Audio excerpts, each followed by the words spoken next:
Hi guys, and welcome back to another monthly wrap-up video. I am excited to tell you guys about what all I read this month because I read a lot of good books. So we are just barely into July of 2021. So I'm going to recap everything I read in June and then go over what I plan to read in July.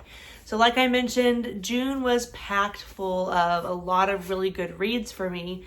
But we will start off with something that I was less than thrilled about. I read House of Chains, and I'm not going to spend a lot of time, harping on this or breaking down what I didn't like about it, but it definitely was a book I read. I read the whole thing. It was very long. Let's see how long exactly. Just about 1,000 pages. So it was very long. There were parts I liked. I liked this character. But yeah, I read it. Moving on. The first thing I finished reading, because while I was reading House of Chains, because I started that on June 1st with a read along, but I had to break it up some. So I did read some more of Riyarra Revelations during that time. If you recall, during my last video, I said that I was going to go straight through with the Malazan book. I wasn't going to tandem read it with anything else, but it didn't last very long because I just had to take a break from it. So I read The Emerald Storm, which is a part of the second volume of the Riyarra Revelations, and I absolutely loved it. No surprise there. And to stay on theme, I'll go ahead and tell you guys about the next two books in the third volume. So I'm not really going in order of how I read them, but I read Emerald Storm, which would be book 4, and it's the second book in this volume 2. So it's kind of confusing maybe for some people, but it is 6 books, but broken up into 3 different volumes. So I read Emerald Storm, and then towards the end of the month, I finished the third volume reading Persepolis and what is the name of the other one? I'll have to look. Jeez, what in the world's wrong with me? What was the name of that book? There's 2 books in here. Oh my goodness. It is called Wintertide. I knew that. Okay, I read Wintertide and Persepolis. It's just kind of hard to differentiate them in my mind sometimes because they are combined into one volume. But I enjoyed the heck out of both of them. In fact, I recently, just for my own sake, ranked all 6 of the Riyarra Revelations books, and these last 2 in the third volume were my 2 favorite. I am planning to do a video for Riyarra Revelations and just why I so strongly recommend it. But if you don't catch that video, or if it takes me a while to put it out, just know that I cannot recommend Riyarra Revelations enough. I enjoyed every minute of reading all 6 of these books. So 2 thumbs ups from me for Michael J. Sullivan's Riyarra Revelations. I loved reading it, but I am sad that it's over. I don't have the post-book depression or anything because it was such a lovely story with a perfect ending that I'm just happy that I read it. But I do miss the characters already, and I'm excited to keep going because he's written, I think, 17 books at this point. So there's plenty more to read. So if you're looking for something that is just a solid recommendation from me, that is going to be a fun read, a fun time, but still provide you with a lot of substance and a big story that you're going to carry with you, Riyarra Revelations is the way to go. Another book I read was The Poppy War. This is something I've been wanting to read for as long as I've been reading, and it didn't let me down. I'm telling you guys, I did it part of we're doing a read along, just kind of a buddy read, kind of an unofficial with a bunch of friends.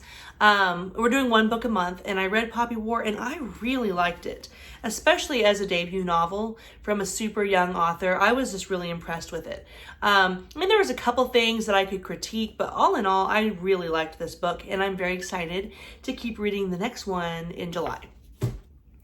And I already made a video gushing over this book, so I'm not going to spend so much time talking about it, but I read A Man Called Ova, and I absolutely loved it. Kind of out of my wheelhouse. I typically stick with the fantasy, horror, sci-fi, ish genres. But this one, totally not any of those things, but I couldn't put it down. I read it so quickly and I loved every minute of it. It's definitely a story that's going to stick with me forever. So if you need to be convinced, I did make a video explaining why I liked it and why I think other people should read it. But yeah, just trust me, it was excellent. And I also read Project Hail Mary by Andy Weir. Another one that I would love to make a video for, but I am kind of struggling with figuring out how to talk about it in a non-spoiler way because I don't know, there's just only so much you can say about something because the story kind of relies on things being revealed at a certain time, in a certain order, in a certain way for the reader to find out on their own. And so many of those little details would give away like big surprises. So I don't want to say too much about it other than the fact that I just really loved it.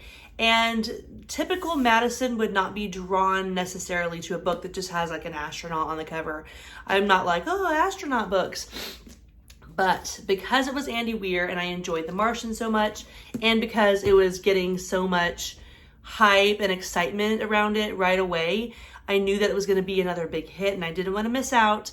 So I picked it up on kind of a whim and read it last month. I think I read it in like 2 or 3 days. I mean, it's not a monster book, but it's not tiny either. But I think I read it in, I don't know, I'd have to check Goodreads. I think it was 2 days because I just couldn't put it down. It was just delightful. There were moments that I was like, what's going to happen? I'm on the edge of my seat. Definitely like twists and turns. But in the end, I thought it was just a really wholesome story that made me just really happy that I read it. So again, I highly recommend Project Hail Mary. Okay. Oh, I forgot almost. I read one other book. I did a beta read for an author named Corey McCullough, and I follow him on Instagram. I'm not even sure how we found each other. If he followed me and I followed him back, or I followed him and he followed me back. But I don't typically do beta reads just because I have so much stuff I want to read that's like outlined for years to come. But he caught me at a time that I actually had a little gap in my reading, and I really wanted to do the favor for him because he's just somebody I really enjoy following on Instagram. And I hadn't read any of his stuff to this point, but he was writing this book. It's historical fiction based loosely on his hometown, and he has his town's having a festival coming up later in July, and he was really pushing to have this book beta read, edited, and published in time to premiere at this big event that his town is having. And so when I saw how long it was, about a 70,000 word novel, so I'm guessing that's probably around 300 pages or so. I had a gap in my schedule and I was like, you know what? Sure, I'll read it. And it turns out I actually really loved it. So I will leave a link below if you'd like to check out and kind of find out what that story is about and order or pre-order that novel from him. I'm sure he'd appreciate it. And like I said, I really liked it. So do check that out. I would be tickled if somebody from my viewership ended up reading that book from him because I can tell he put a lot of work into it and I quite enjoyed it. So now I want to talk about July and what I plan to read. So July is a month off of Malazan, and I'm not going to lie, I'm pretty excited to have a month off. So I don't have Malazan looming over me with the obligation again that I've put on myself to read Malazan. I don't have any books that I have to read this month. So I'm going to take this time to catch up on some stuff that I have in progress, some series that I have in progress. And then also I'm slipping in a reread. So the first thing I'm reading, and I actually started it yesterday evening, and I'm only about 8 chapters in, is Demon in White by Christopher Ruocchio. This is very highly anticipated for me. I'm timing it, I think, just right because the 4th book comes out pretty soon, and I'm excited to have everything caught up. So when that comes out and it's premiered, I've already pre-ordered the book, I will be able to read it on hopefully release day or pretty close to it. I'm only about 60 pages in, but the book has been really good. And from what I've heard from my friends who've already read it, this one is just like straight fire, doesn't stop, best written so far. So I've enjoyed Empire of Silence and Howling Dark. And so I am really excited to continue with Demon in White. And that will be the first book I read in July. And this massive beast right here is Assassin's Quest. I read Assassin's Apprentice and Royal Assassin at the beginning of the year, and then kind of put this one off because it's so huge. But I am hoping that I will get to Assassin's Quest this month so I can wrap up my Farseer experience. I really enjoyed Robin Hobb's writing and her character work with the first two, so I'm excited to keep going with this one. And isn't this edition just absolutely beautiful? I love the metallic dragon on it and the colors. So super excited to read this. Now, I mentioned a reread, and I plan to read The Fellowship of the Ring this month. I have not read this book in many years. I've read it twice in my life, but I would say it has been at least 15 years since I've read it. So it is time. It is time to return to Middle Earth, and I am really excited. I did read The Hobbit last summer, and I plan to keep going, and things happen, and sometimes rereads, even cherished favorites, can kind of get the back seat when all these exciting new books are piling up. But it has been long enough, and I am very anxious to, like I said, head back to Middle Earth and spend some time with the Fellowship. Now, this one is kind of coming out of left field, but I've never read any Anne Rice, and I actually, through the library audiobook app, put a hold on Interview with a Vampire like 6 months ago, and it is finally coming up. It should be available to me within 2 weeks, and this wasn't on my short list TBR, but I thought I've waited so long to read this book, and maybe I was just being stubborn, but I was holding out for that library version audiobook, and now that it's finally here, I feel like I'd be crazy to suspend my hold. So if that hold really does come through in July, then I plan to read Interview with a Vampire finally. So I'm actually really excited about this. In my mind, I kind of tend to put spookier vampire type books off until fall and winter. Like maybe it's a Halloween thing, or maybe it's just like a comfort reading thing that I like to read. Horror in the colder months. I don't know. Does anybody else do that? Kind of like seasonal mood reading. So typically this wouldn't be on my radar at the moment, but like I said, I am not going to let that hold lapse because I've waited a ridiculous amount of time for it. So Anne Rice, it is your turn. You're up, girl. And then lastly, like I said, we are reading one Poppy War book a month. And so I am excited to continue with the Poppy War trilogy and reading the Dragon Republic again sometime in July. None of these are really in order of how I plan to read them, other than Demon in White being first because I've already started it. So I'm really excited to continue with this. I've heard that from a lot of people that this of the three is their favorite, and I really enjoyed the first one, so I'm excited to see where they go with this third one.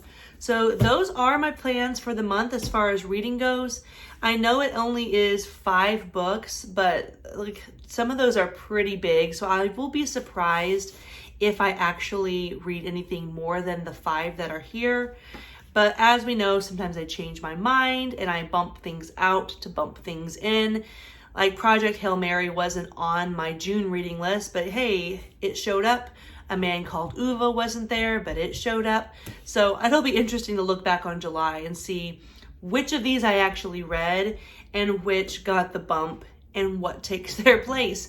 Because I'm no fool. At this point, I realize that I have plans, but it's more of a guide. And I kind of end up just doing what I want. It's been working out really well for me. I have found that keeping flexibility and not being rigid about my schedule, and also just reading only what I want and not feeling obligated to read things, is working out really well for me. So I'm excited for my month of July. What do you have planned, and what was the best book you read in June? Thanks for watching, and I will see you next time.